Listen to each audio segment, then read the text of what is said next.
Hello students, अपनी पिछली class में हम अव्यय पढ़ रहे थे। हमने पहला उसका प्रकार पढ़ लिया था। फिर दूसरा है क्रिया विशेषणानि। कतिपय क्रिया विशेषण शब्दाः अपि अव्यय शब्दाः भवन्ति। जो क्रिया विशेषण शब्द हैं वही अव्यय शब्द कहलाते हैं। यथा अपि, इव, एव, कदा, कुतः, मा, इतस्ततः, यत्, तत्, अत्र, तत्र, यत्र, तत्र, यदा, कदा, यथा, तथा, यावत, तावत, शनैः। तो ये सारे शब्द हैं क्रिया विशेषण कहलाते हैं। इनका प्रयोग हम समय समय पर वाक्य बनाने में करते हैं।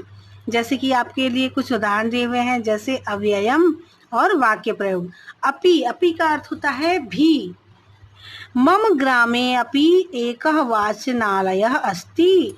मेरे गांव में भी एक वाचनालय है। इव, इव का अर्थ होता है समान। विद्या माता इव रक्षति। विद्या जो है वो माता की के समान रक्षा करती है। माता की तरह ही विद्या जो है वो हमारी रक्षा करती है।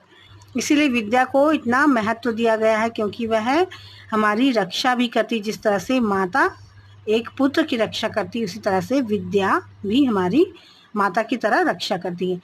एव, एव का अर्थ है ही।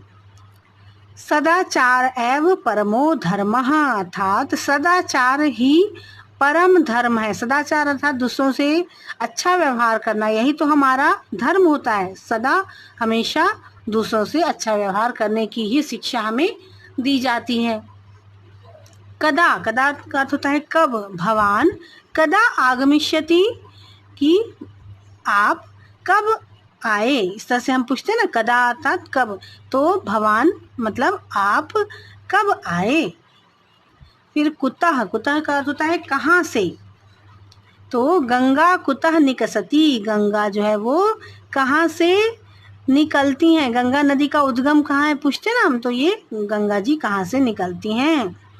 तो अगर हम माँ कहें, माँ का अर्थ होता है नहीं। कोलाहलम माँ कुरुत, कि कोलाहल मत करो। इतस्ततः, इतस्ततः का अर्थ होता है इधर उधर। इतस्ततः माँ गच्छन्तु, इधर उधर मत जाओ। जैसे हम छोटे बच्चों से कहते हैं ना कि यहाँ वहाँ मत जाओ, इधर उधर मत जाओ। तो इतस्ततः माँ गच्छन्तु। फिर है यत, तत्। तो इसका अर्थ होता है यत स्वास्थ्य कारकम तत् ग्राह्यम। जिस तरह से जो स्वास्थ्यप्रद बातें हैं वही हमको व्यवहार में लानी चाहिए। अत्र, अत्र का अर्थ होता है यहाँ। अत्र वृक्षाः सन्ति, यहाँ पर वृक्ष हैं। तत्र, तत्र का अर्थ होता है वहाँ। तत्र सरोवरः अस्ति, वहाँ पर सरोवर है, स्थित है सरोवर वहाँ पर। यत्र, तत्र अर्थात जहाँ वहाँ। यत्र वायु अस्ति तत्र जीवनम अस्ति, जहाँ पर वायु है वहाँ पर जीवन है।